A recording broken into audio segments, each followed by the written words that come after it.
Nós estamos no segundo domingo de uma série de mensagens que eu considero uma das mensagens da minha vida que marcou a minha história, a minha vida cristã.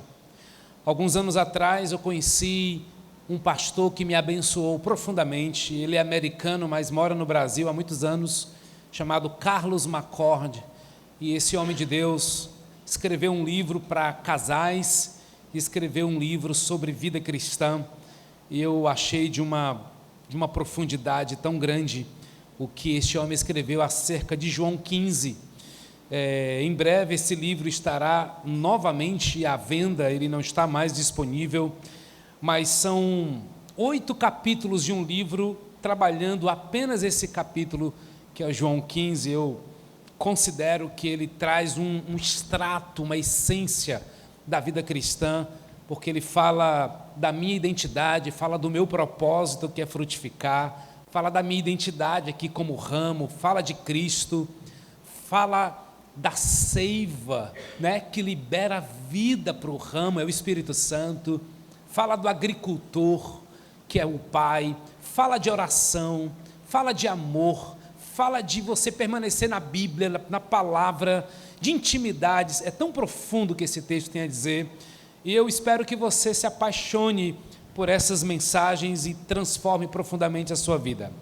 Eu vou ler João 15, na minha versão hoje, na Bíblia Viva, que é a versão oficial da nossa igreja, tá? Se você está chegando na Casa Viva, nós, na maioria das vezes, usamos a NBV, Nova Bíblia Viva. Fica aí a dica para você, na sua próxima Bíblia que você for comprar, compre nessa versão. Atentamente, quero ler João 15, de 1 a 8. Eu sou a videira verdadeira e meu Pai é o lavrador.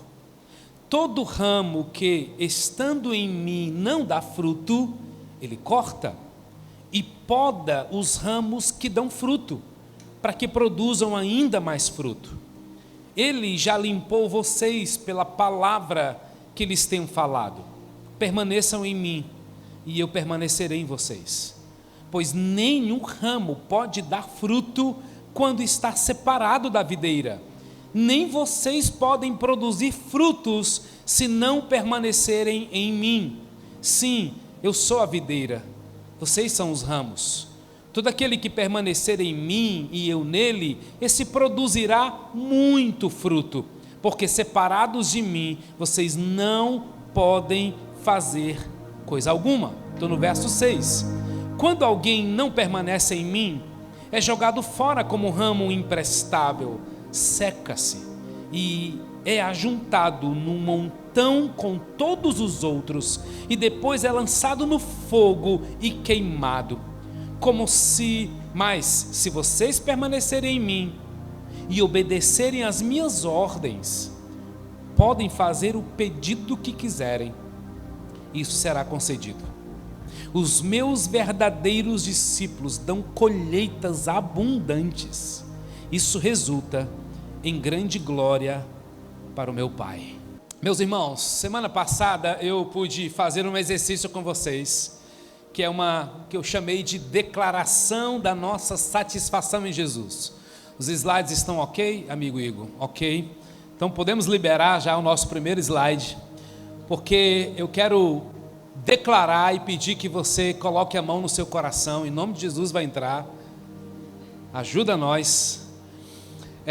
E essa declaração diz assim, coloque a mão no seu coração: Jesus, que bom que o Senhor vive em mim.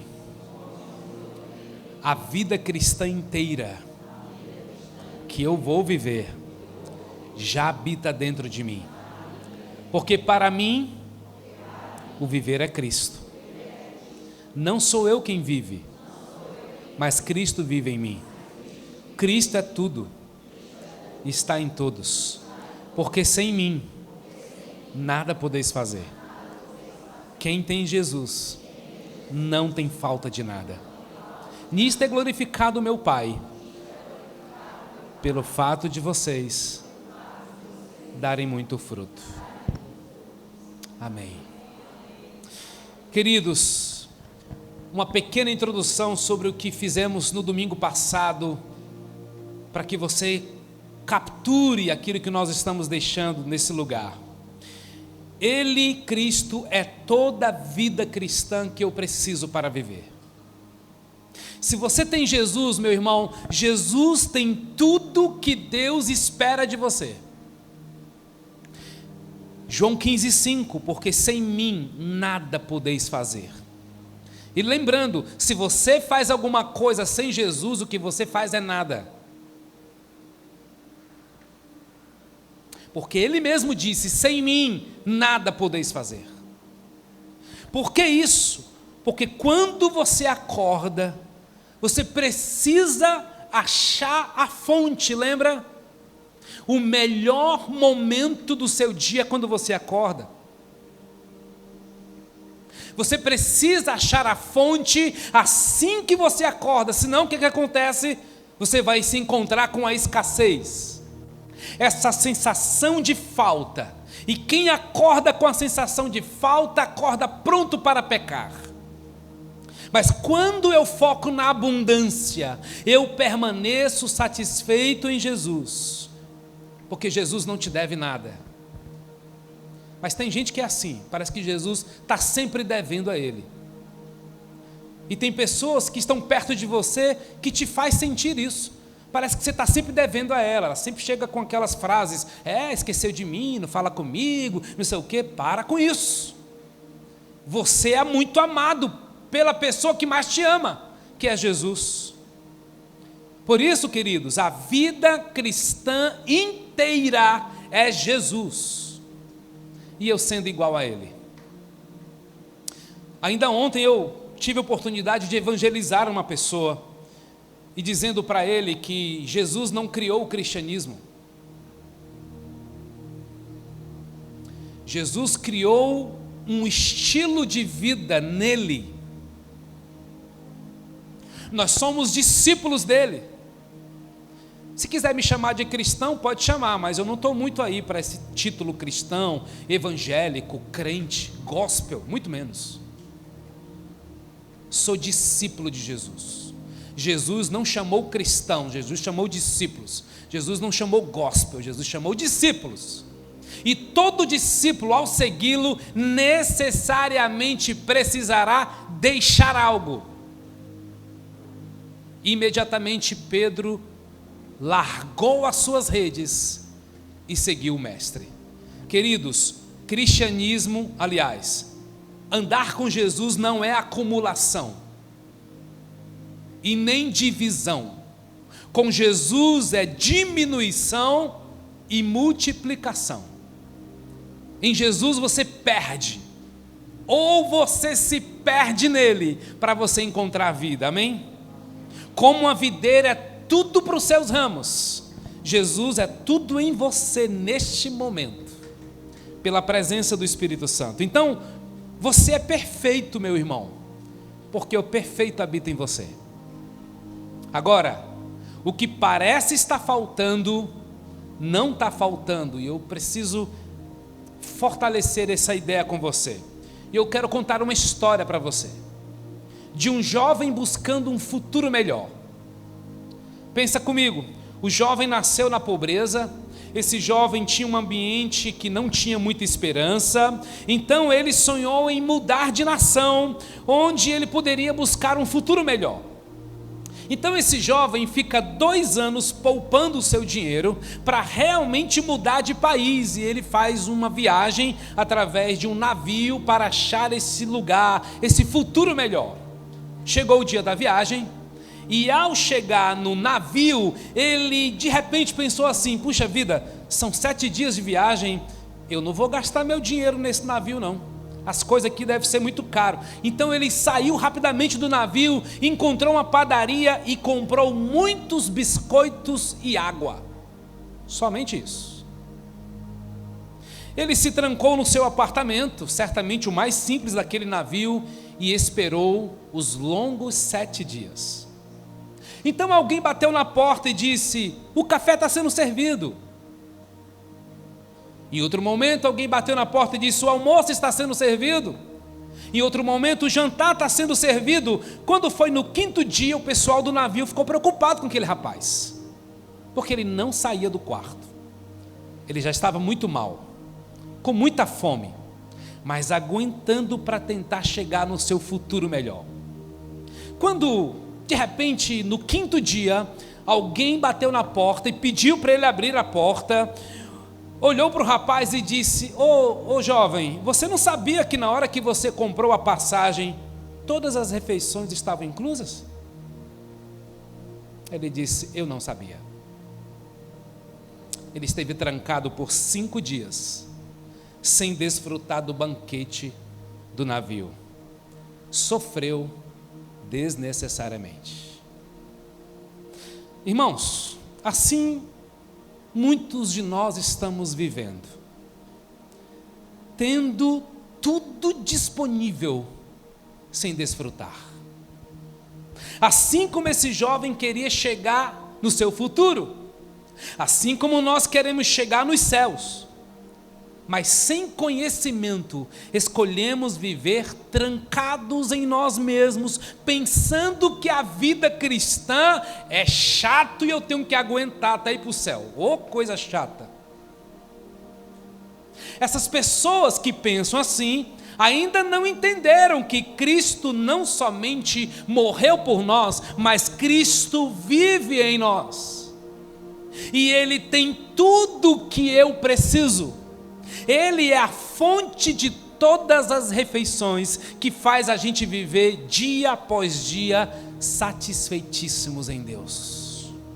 E quando nós escolhemos outra fonte, meu irmão, que não seja o Senhor, nós escolhemos reagir aos apetites da escassez.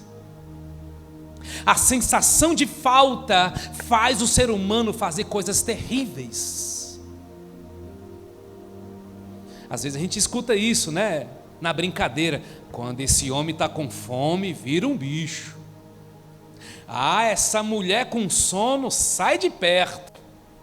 A gente é assim mesmo. A gente se revela na nossa escassez. A gente faz coisas loucas, às vezes até diabólicas. E é nessa atmosfera da falta que nasce o pecado. Irmãos, sabe o que é pecado? Pecado é causado por uma sensação de falta. Gênesis 3, você vai lembrar quando Eva teve aquele encontro com a serpente. Satanás disse para ela: está faltando para você, Eva, uma capacidade de discernir entre o bem e o mal. E Eva, se você comer desse fruto, você vai ser outra mulher. Você vai ser uma mulher perfeita. Aliás, você vai saber muito, viu? Você vai ficar muito inteligente, você vai saber tudo o que Deus pensa. Então ela ouviu essa mensagem, porque foi uma mensagem baseada na escassez. Eva, está faltando algo em você para você ser plena. E essa é uma mensagem que o diabo nos lança diariamente. Você não tem tudo o que você precisa. O pecado, irmãos, é uma manifestação de uma sensação interior de falta. A pessoa faz o que ela faz por quê? Porque ela está faminta, ela está sedenta. Então, a única maneira de parar o pecado na vida dela é colocar dentro dela uma fonte onde ela bebe, onde ela come, e essa fonte é contínua, e essa fonte é disponível. Por isso Jesus vai dizer em João 6,35: eu sou o pão da vida. Quem vem a mim jamais terá fome. Quem crê em mim jamais terá sede. Foi isso que ele disse para a mulher samaritana em João 4,14. Mas aquele que beber da água que eu lhe der, nunca mais terá sede. Ou Cristo está mentindo. Ou você não aceitou o Cristo verdadeiro. Pelo contrário, a água que eu lhe der será nele uma fonte a jorrar para a vida eterna. Agora, Jesus sacia a nossa fome, mas comer é uma decisão sua. Jesus nunca força você a comer, Jesus nunca força você a beber da vida de Jesus, porque permanecer é uma decisão pessoal, voluntária e intransferível. Naqueles dias, mamãe, que você queria que a sua filha comesse e ela não come. Como é difícil, você não pode resolver isso por ela. Não é verdade? É por isso que a Bíblia diz: se permanecerem em mim. Gente, daria uma pregação só no se. Se permanecerem, uma decisão sua. Gênesis 3, você vai lembrar que Adão e Eva estavam na plenitude do jardim do Éden, gente, com um casamento lindo. Mas de repente, de um momento para o outro, eles estão fugindo de Deus. Eles estão fugindo um do outro, acusando o outro. E aí começa essa onda da escassez. Aí vem Gênesis 4, a escassez dentro dele vai gerando uma continuidade na sua geração. Caim. Vocês nunca leram assim? Meu Deus, como é que pode no começo da Bíblia um irmão ter tanta raiva de um outro irmão a ponto de matar? Para você entender o que a fonte do pecado causa dentro de nós. Porque Abel recebeu a aprovação de Deus, Deus aceitou o sacrifício de Abel, Caim mata seu irmão. Isso é a força da escassez. Eu fui elogiado e ele não. Meu Deus, eu sou amado, ela é amada e eu não sou. Ele é lembrado e eu não sou. Gente, isso faz sentido para você? O tempo todo, irmãos, lembre disso. O marketing, a publicidade, as propagandas é para aumentar em você a sensação de escassez. Todas as propagandas é te lembrando que você é lascado. Pelo amor de Deus, você não tem, você não tem, você não tem, você não tem, você não é, você não consegue, você não pode. Mas se você comprar, você tem, mas se você fizer, você consegue. Entende? Ninguém nos leva para a fonte.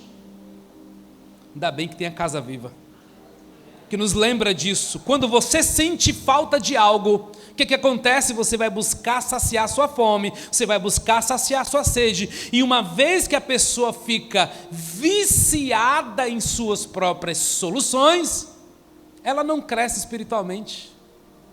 Quem alimenta a sensação de escassez não amadurece na vida cristã.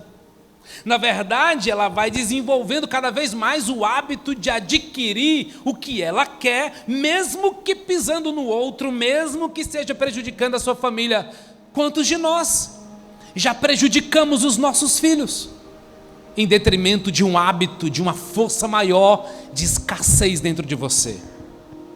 Agora, irmãos, a única cura para isso é uma fonte de abundância, que é Cristo em nós. E aprender a viver dessa abundância, irmãos, é a nossa grande descoberta. Por isso nós te convidamos para que nesses próximos domingos você viva conosco uma vida que satisfaz em Cristo. Por isso, amados, cuidado com a fala da escassez, tá? Cuidado com a atitude motivada pela sensação de falta. Lá em casa, a minha esposa é a mais preparada para isso. Quando ela começa a ouvir o canto da murmuração, ela diz: para com isso aí, que é isso, pessoal, bora, e Jesus é bom, e ela muda o tom da casa. Diz, glória a Deus. Sabe aquele momento que está todo mundo reclamando? É terrível, né? Aí alguém muda o canto da murmuração para o canto da adoração. Eu tenho um desafio para você nessa semana. Identifique na sua semana o que deixa você cheio de escassez. E apresente a Jesus a fonte da abundância. Comece a treinar assim: meu Deus, agora eu preciso de paciência. Aí você ora e você pede a Deus, e você vai descobrir que quando você está cheio da sensação de escassez, os pecados vão sempre querer te apresentar uma comida para te saciar, para tirar da abundância. E quando você diz: Deus, eu preciso de Ti, eu quero o Senhor, Ele vai te surpreender. Todos os dias nós temos fome, sim ou não? Todos os dias somos tentados, e é por isso que eu preciso aprender a permanecer. Porque só permanecendo eu não vou saciar os apetites da falta. Queridos, nós somos uma igreja que aprendeu a amar a palavra de Deus. A Casa Viva tem sido uma igreja, desde o seu início, que tem buscado ter vida de oração. A gente investe nisso. A gente tem estimulado a prática do jejum. Isso é maravilhoso e continuaremos buscando, mas eu preciso lhe dizer algo forte. Você não pode receber de Cristo mais do que você já tem. Você não pode receber de Cristo mais do que você já tem, porque Ele é tudo em você. Então a oração não é mais de Deus. A oração é: eu quero permanecer mais em Deus, porque Ele é tudo e Ele já está em você. O Espírito não é retirado de nós. Ele se entristece com a gente, mas Ele não é retirado de nós. Pastor, então por que o salmista diz: não retiras de mim o teu espírito e nem esconda de mim a tua face? Ele está dizendo no original: não retiras de mim a unção que eu recebi no dia que Samuel me ungiu. Ele não está falando do Espírito Santo, está falando da unção que ele recebeu como rei. Aí sim, a unção a gente perde mesmo. Mas essa conversa é para outro momento. Creia nisso. Tudo que você precisa está em Jesus, amém? Muitas vezes, meus irmãos, tudo o que nós mais precisamos são de 15 minutos a sós com Jesus, para um realinhamento, um silenciar de vozes. Creia nisso. Não há nada que a presença de Jesus não tenha poder para curar, porque quem tem Jesus não tem falta de nada, amém? Introdução longa, né? 20 minutos. Hoje nós vamos olhar com carinho, amados, para aquilo que o agricultor faz com o ramo. Semana passada demos muita ênfase na videira, que é Cristo. Nesses 20 minutos de introdução também, agora nós vamos olhar para o ramo. Escute com muita atenção. O agricultor tem em seu coração a expectativa de ver um ramo ou os galhos dando muitos frutos. E para isso acontecer, ele vai precisar garantir que nada atrapalhe a conexão do ramo com a videira, que é Jesus. Ser ramo, portanto, irmãos, é permanecer dependente da videira, que é Jesus. Porque sem mim, vocês não podem fazer coisa alguma. Jesus afirma que a videira verdadeira é Cristo, e o Pai é o agricultor ou o lavrador, e nós somos seus ramos. Ramo, irmão, faz parte da nossa identidade. E um ramo de uma videira só tem duas finalidades: ou produz fruto, ou é destinado para o fogo. Ou fruto, ou fogo. Não tem uma terceira utilidade para os ramos. O fruto é aquilo que o agricultor pretende dar para o mundo.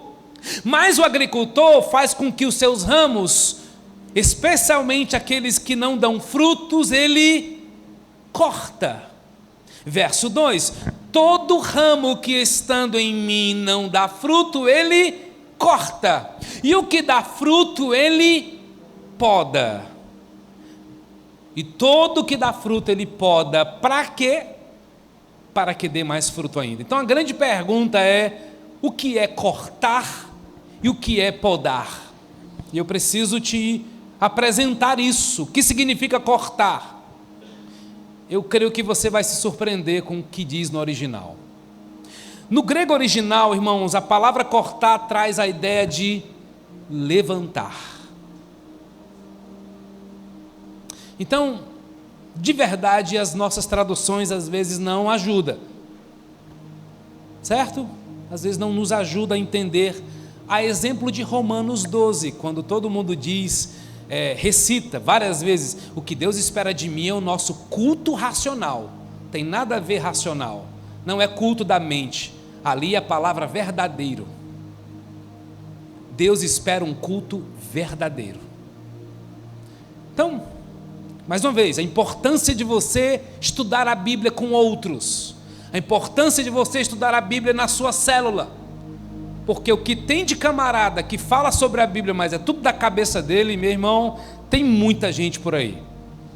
E a gente esquece que o mover do Espírito é potencialmente sobre a igreja. O Espírito fundou a igreja, o Espírito inaugurou a igreja, e ele, o Espírito Santo, é o professor dos professores.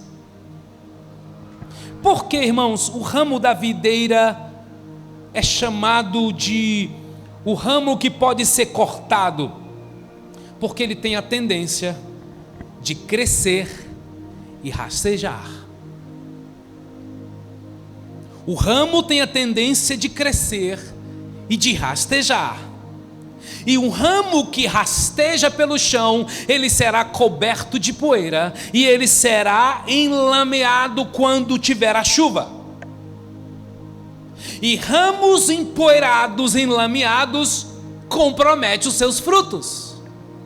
Então o agricultor vai pegar o ramo que caiu, que está rastejando, que está sujo, que está enlameado, e ele precisa ser levantado, amarrado junto a uma varinha, perto de outros ramos, para que esse ramo volte a produzir. Então, uma palavra importante, igreja: o texto não fala de perda de salvação. Até porque o próprio texto vai dizer assim: todo ramo que estando em mim, então ele não muda a sua identidade, ele continua em Cristo. Todo ramo que estando em Cristo, isto é, ainda existe vida, ainda existe uma capacidade para você frutificar, mas possivelmente muitos de nós estamos caídos, sem intimidade com Deus, acostumado com a vida de pecado. E se você está em Cristo e caiu, lembre-se, Deus, o agricultor, tem em suas mãos o poder de levantar você, de restaurar você. O agricultor não desiste de você. Se alguém permanecer em mim, será como o ramo que é jogado fora e seca. E esse texto dá uma complicada, porque parece que tais ramos são apanhados, lançados ao fogo e queimados. Vai para o fogo do inferno. Mas observe, irmãos, o texto diz: será como. Não é uma afirmação, é uma comparação. No português é uma conjunção subordinativa comparativa. Está lembrando agora? Tá nada. Nem eu. A gente tem que estudar para trazer a memória. É uma comparação, não é uma afirmação. Tais ramos será como. Ele está dizendo o que é. Mas por favor, decida hoje sair desse lugar empoeirado. Decida hoje sair desse lugar enlameado, porque Deus não te fez para ser infrutífero. Ao ser levantado na Bíblia, significa que Deus Pai nos disciplina. E essa tesoura é um símbolo da sua disciplina. Se você não perde a salvação, então você é filho, e se você é filho, o pai te ama, e se o pai te ama, ele vai te disciplinar. E disciplina na Bíblia não é castigo, não é inferno, não é descartar, muito menos jogar fora. Porque um ramo é importante para Deus, até aqueles que estão sequinhos, sem fruto, sem vida. Ele ama você. A vinha, irmãos, foi plantada com um propósito: dar frutos. Jesus veio à terra, morreu, ressuscitou, fez discípulos para ver você dando frutos. Próxima semana eu vou falar somente sobre o fruto. Dar fruto, mais fruto, muito fruto. Nós vamos analisar essas 3 expressões. O que significa isso? Dar fruto, mais fruto, muito fruto. Deus não espera pouca coisa de você não, meu amigo. Mas mesmo que um ramo seja infrutífero, se ainda está ligado à videira, creia nisso, há um potencial para voltar a florescer. Eu creio nisso. É assim na nossa vida, quando Deus nos encontra infrutíferos, o nosso perfeito agricultor começa a cortar o que está morto. Aí ele começa a tirar do nosso coração os ídolos que ocupam o lugar dele. E normalmente ídolos são coisas boas, tá certo? Pois tudo que não tem na videira, tudo aquilo que procede da carne, do mundo e do diabo, o Pai vai cortar, ele vai tirar. Então, meu amigo, minha irmã, homem de Deus, mulher de Deus, se tem alguma coisa que ocupa o trono de Deus no seu coração, não se preocupe, ele vai tirar de você. Ah, mas eu amo tanto, mas está no lugar de Deus. E ele é apaixonadamente desesperado pelo seu coração. Ele vai cortar os espinhos, ele vai tirar as folhas secas, ele vai tirar o dinheiro na posição que você colocou, que não era para estar. É tanto que o dinheiro na Bíblia é chamado de um Deus, e Deus tem muito compromisso em contrariar gente que coloca o amor ao dinheiro acima do amor a Ele. Gente, essas pessoas não são felizes, elas não vivem bem, só fingem. Porque tudo que ocupa o nosso lugar, além do Senhor, Ele vai tirar. Tudo porque Ele ama você. Todo ramo que estando em mim não dá fruto, Ele levanta. Anota na sua Bíblia. Não é corta, Ele levanta. E todo que dá fruto, Ele poda para que dê mais fruto ainda. Então vamos chegar na poda. A poda, irmãos, aperte os cintos, porque a poda é um processo na vinha de Deus, porque fizemos um ótimo trabalho. A poda é aquela experiência na vida de Deus, que Deus está feliz com você. Ele está olhando para a sua vida e diz: caramba, está dando muito fruto. E aí você está crescendo, você está melhorando, está indo tudo bem, até que o agricultor dá aquela analisada no ramo da videira, e segundo a vontade dele, a qual parte algo do coração dele, que ele diz assim: eu vou mexer com ele, eu vou mexer com ela. Aquele que não for necessário, ele vai cortar, mas também aquilo que dá fruto, ele vai usar uma tesoura também. Para quê? Para potencializar o crescimento da sua vida. E normalmente, o processo da poda envolve dor. A poda, irmãos, representa o compromisso do agricultor com os frutos na sua vida. E ele tem um sonho para cada um de nós: ver você frutificando. A poda, queridos, não marca hora. A poda é simplesmente chega. Porque a poda está sob o domínio, o tempo e das vontades do próprio agricultor. A poda chega. É o câncer que chega sem avisar. É o divórcio que se apresenta sem você planejar. é um erro médico que leva alguém muito querido. É a expectativa de gerar um filho e não conseguir. É a pandemia que interrompe o ciclo de vida de pessoas tão queridas. A poda é um momento marcante, quase sempre nos surpreende, que envolve dor e que quase sempre vem acompanhado de silêncio e não faz sentido. A poda de Deus, queridos, é um trato de Deus íntimo com você. É algo muito íntimo no seu coração. A poda é um tratamento tão íntimo com sua vida que nós somos deixados com a sensação de abandono, de solidão. Sabe o que acontece nessa poda? As pessoas que deveriam nos confortar não estão disponíveis. Na poda, nós somos, às vezes, feridos por quem deveria nos amar.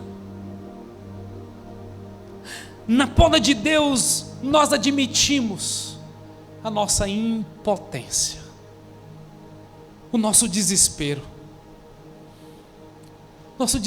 diante da dor, diante da vulnerabilidade da vida, diante da brevidade da vida. Na poda de Deus, os corações duros permanecem duros. É onde a vida de curtição, numa noite muito agradável, é transformada na mesma noite numa noite de hospital, onde a dor da perda é transformada em silêncio e não faz sentido. E você começa a orar como Jesus: Deus meu, por que me desamparastes? O sofrimento, irmãos, que a poda traz propósitos assim, meu Deus, sobretudo para queimar grande parte da nossa superficialidade e do nosso orgulho. Camadas que ninguém consegue penetrar. Célula não consegue te confrontar, um discipulado não consegue te mudar, um filho não consegue te fazer refletir, a tua esposa que fala por anos não faz mais nenhum sentido, e vice-versa. Deus vem com sua poda porque Ele diz: chega, meu amigo, você está brincando de ser orgulhoso, de ser autossuficiente. A poda, irmãos, ela desfaz as vozes que dizem o que eu tenho. Na hora da poda, o que você tem não faz muito sentido, as suas conquistas também não. O sofrimento vem, aí lá no seu íntimo você se sente desamparado, porque Deus está buscando tratar a tua intimidade, que você insiste em não se render, em não confessar, em não se entregar. Muitos de nós, irmãos, nunca aprendeu o que é viver pela fé. E eu conheço pessoas assim, porque todo o tempo foge do conflito, porque todo o tempo teme a dor, não encara o sofrimento, vai para o quarto igual o jovem, dando explicações para si mesmo, e nunca a atitude do arrependimento é maior do que a atitude do orgulho. Vocês lembram o que aconteceu com o filho pródigo? E caindo em si, anotou o seu discurso, no coração diz: eu pequei contra o meu pai, pequei contra o Senhor, já não sou digno de ser seu filho. E ele volta para o pai e diz: eu não sou digno nem de ser tratado como um dos teus escravos. é quando a poda nos pega e diz assim: meu amigo, a tua atitude deveria ser radical se o Espírito Santo está mudando o teu coração. Porque você foi radical quando foi irado, mas você não está sendo radical para ser manso. Você foi radical quando era incrédulo, e você não está sendo radical para ser um homem cheio de fé, entende? A gente vai para a racionalidade, não é bem assim, não é bem assim. Porque corações podados sabem o grito que é: eu não sou nada diante de ti, Senhor. Você parar de esconder essa sujeira do seu casamento e dizer: esposa, chega, não estou bem, estou mal, estou um cocô, eu não presto para ela. Você se rende por completo.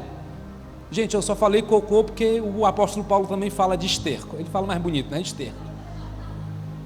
Cara, tá doendo, tá doendo, tá doendo. Você para de fingir que tá tudo bem. Não. Muitos de nós não experimentam uma fé profunda porque não se entrega à poda de Deus. Foge. Não vive quebrantamento. A poda de Deus, gente. Você precisa acreditar hoje que a poda de Deus é um ato de amor. Deus amou tanto a nação de Israel, gente. Deus amou tanto a nação de Israel que levou eles, sabe para onde? Para o deserto. Deus ama tanto você. Deus ama tanto a mim e a você que Ele me conduz ao deserto, porque somente no deserto eu aprendo a lição mais importante da vida com Deus: Cristo é suficiente. Por isso Jesus vai dizer: sem mim nada podeis fazer. E se você tentar viver sem mim, eu vou te buscar e vou te dar uma voltinha no deserto. E não se revolte, porque deserto é lugar de filho amado. Deserto existe não para te responder um porquê, mas para te conduzir a um para quê. Por que, Senhor? Por que, Senhor? Por que, Senhor? Deus não tem compromisso em responder seus porquês. Ele tem compromisso em responder os para quês dele. Para eu aprender que no deserto tudo que eu preciso está nele, e que Ele é a vida que tudo satisfaz. Ele está te chamando: vem filho, permanece em mim. Aí você está fugindo dele. Descansa em mim. Aí você não descansa nele. Tudo bem, Ele vai te buscar, se é que é um filho. É no deserto que eu aprendo que o que é mais importante na minha vida não é minha reputação, mas a minha satisfação em Deus. Só quem viveu, irmãos, só quem está vivendo um deserto sabe o poder do Salmo 23. O Senhor é meu pastor, nada me faltará. Está tudo caindo ao seu redor, e você continua declarando: o Senhor é meu pastor, nada me faltará. Quer saber se você está passando pela poda? A dor é imerecida. Não tem relação com o meu comportamento de merecimento. A poda são aqueles dias de angústia profunda, de tristeza aguda, onde nós temos a sensação que Deus está ocupado, Deus está dormindo, ou que Ele está indiferente à minha dor. E esmagados pela dor, nós perguntamos: Senhor, o Senhor não está vendo? Como, irmãos? Como entender a provação na vida daquele que ora? Como entender o sofrimento daquele que dá o melhor para a sua família? Como entender a dor da esposa que sempre foi fiel ao marido, mas foi abandonada. Como entender a angústia de quem tanto serviu a Deus, mas foi esquecido? Como entender a provação de quem tem sido íntegro nos seus negócios, mas tem sido prejudicado? Como? É no tempo da poda que fazemos essa pergunta: onde está, Senhor? Quantos estão orando por uma causa há mais de um ano? Levanta a mão. Uma causa há mais de um ano, há mais de 5, mais de 10 anos, mais de 20 anos, há mais de 30 anos. Quantos estão orando por tanto tempo e Deus permanece em silêncio? Quer saber se você está passando pela poda? Ele é acompanhado de silêncio, sem explicações. Como conciliar, irmãos, as nossas crises mais agudas com a fidelidade de Deus? Na poda, o silêncio de Deus parece que grita mais alto aos nossos ouvidos do que o barulho das ondas, do que os trovões da tempestade, porque os céus estão em silêncio. E o silêncio de Deus não discernida corretamente, e o silêncio de Deus não compreendido, gera crise de fé.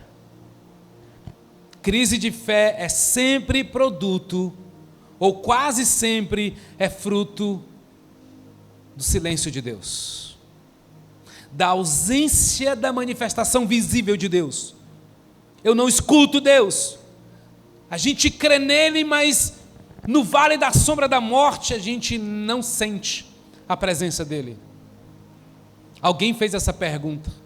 Jó perde seus filhos, o apoio dos seus amigos. Jó perde o apoio da esposa, perde os seus bens, os animais, os seus filhos. Por que Deus? A resposta de Deus para ele foi silêncio. O que dizer de José do Egito?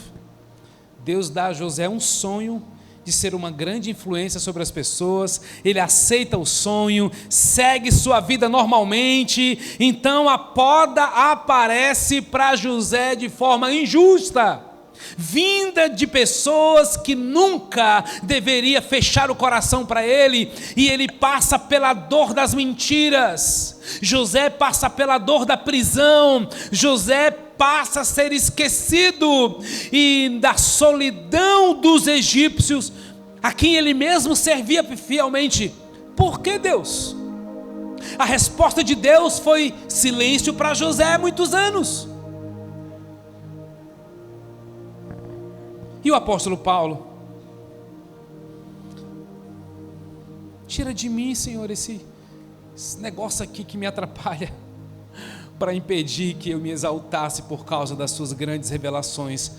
Foi-me dado um espinho na carne, um mensageiro de Satanás para me atormentar. 3 vezes roguei ao Senhor que o tirasse de mim, mas ele disse: minha graça é suficiente, a minha graça te basta. Deserto é lugar de poda, para nos lembrar que a graça de Deus nos é suficiente. É que a gente se acostumou muito facilmente a ganhar as coisas na argumentação, só que tem um dia que a tua argumentação não vale nada. A gente aprendeu a ganhar as coisas do jeito mimado, do jeito trambiqueiro de ser, cheio de confusão, cheio de marmota, como diz no Ceará. Você vai conseguindo as coisas, até que Deus diz: basta, a minha graça te é suficiente. A poda de Deus normalmente vem acompanhado de silêncio. Lembre-se, a poda de Deus é Ele amorosamente me disciplinando e gerando o fruto que Ele quer esperar, que Ele quer ver. Gerar o caráter de Cristo em nós. Para que tudo isso, Deus? Eu já vivi algumas podas muito doloridas. Muito doloridas, por muito tempo. Um dia chego em casa e minha mãe está desesperada, porque um dos meus irmãos havia cometido um assassinato. E foram 15 anos de muita dor. Primeiro ano do meu irmão na cadeia, ninguém na minha casa tinha condições emocionais para visitá-lo na cadeia. E durante um ano, irmãos, eu ia para a escola bíblica dominical, saía para o presídio, voltava para almoçar e voltava para ministrar louvor na igreja que eu congregava. Foi assim meu domingos por um ano consecutivo. Entrava mal e saía arrasado. Mas eu já contei as grandes obras que Deus fez no meu coração. Sabe onde é que eu aprendi a ter compaixão pelas pessoas? Na cadeia. Foi lá visitando meu irmão que eu aprendi a ter compaixão. Por 16 vezes, gente, Jó pergunta: por que, Senhor? Por que, Senhor? Por que, Senhor? 34 vezes Jó apresenta a sua queixa. Aí Deus faz 70 perguntas para Jó. Vou falar só 2 das perguntas. Onde você estava quando lancei os alicerces da terra? Responde-me, se é que você sabe tanto. Eu acho que de vez em quando Deus vem, nos devolve nossas perguntas com outras perguntas. E como diz o outro, é só lapada.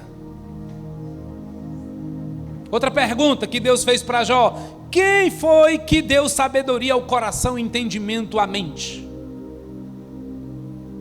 Leia o livro de Jó e você vai observar que das 16 perguntas de Jó, Deus responde com 70 perguntas.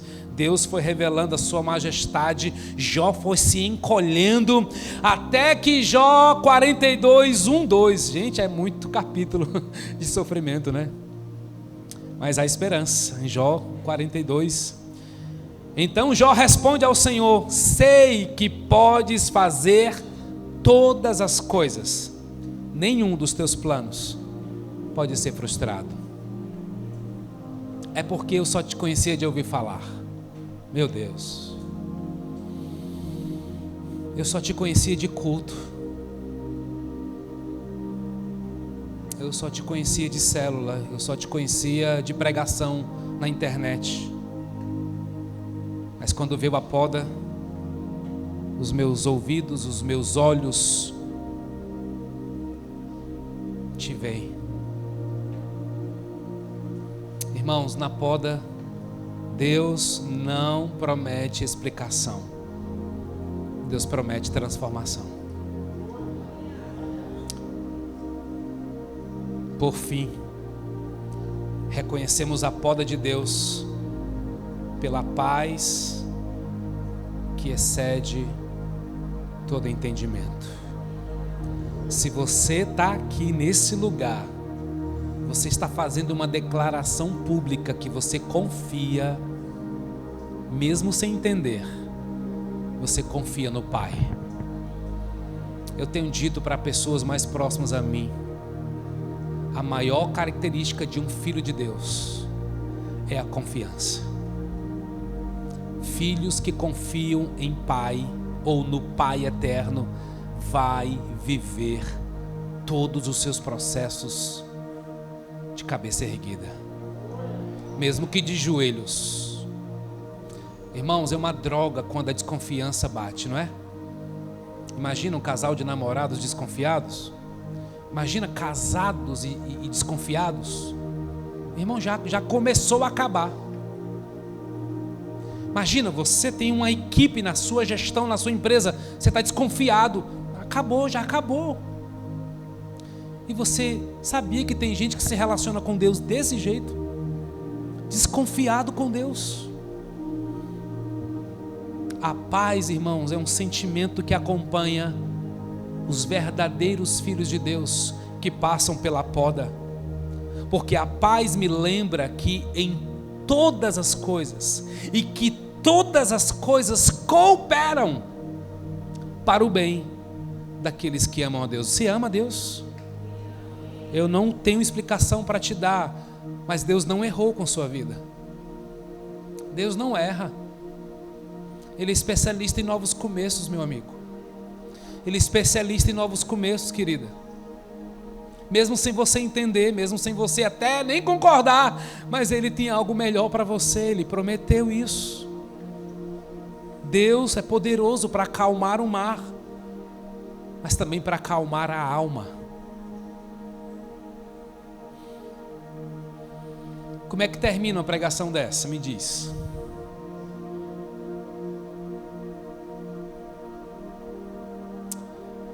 Deus colocou algo no meu coração. Você está passando pela poda? Que bom que você veio hoje. Se fosse você, eu não perdi os próximos domingos. Você está passando pela poda? Tem anos que você está esperando uma resposta de Deus? Você está aguardando a transformação de um filho? Você ora por ele há anos, um sobrinho, um tio. Ei, você tem obedecido a Deus, tem sido fiel, tem sido disciplinado. Você ainda assim se encontra árido, sem forças? Mãe, você que viu seus filhos firmes na fé, mas que agora estão longe de Deus. E você que está aguardando o milagre da sua família, você está passando por essa poda?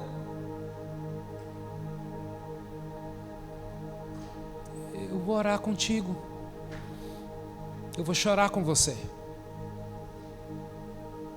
Porque Deus marcou o encontro com a gente hoje.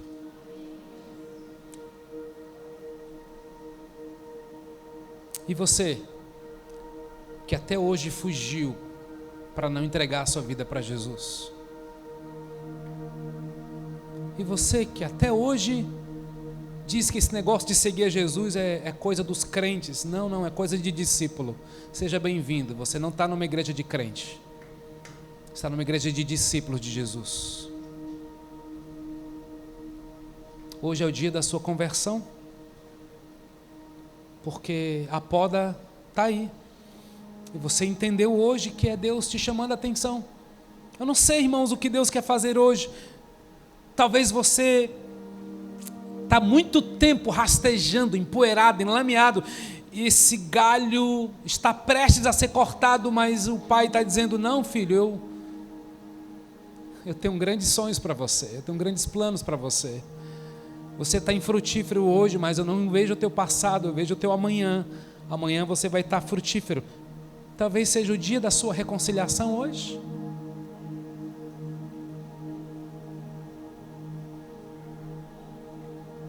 Tem um texto que me pegou hoje, irmãos. 2 Coríntios 4, os versos 16 a 18. Por isso, não desanimamos. Embora exteriormente estejamos a desgastar-nos, interiormente estamos sendo renovados dia após dia, pois os nossos sofrimentos leves e momentâneos, ou vontade de dar um peteleco no Paulo, né? Leve e momentâneo, Paulo, você não sabe o que eu estou passando, mas a Bíblia não mente. Esse sofrimento leve e momentâneo estão profundamente para nós uma glória, estão produzindo profundamente para nós uma glória eterna que pesa mais do que todos eles. Assim, fixamos os olhos não naquilo que se vê, mas no que não se vê, porque o que se vê é transitório, mas o que não se vê é eterno.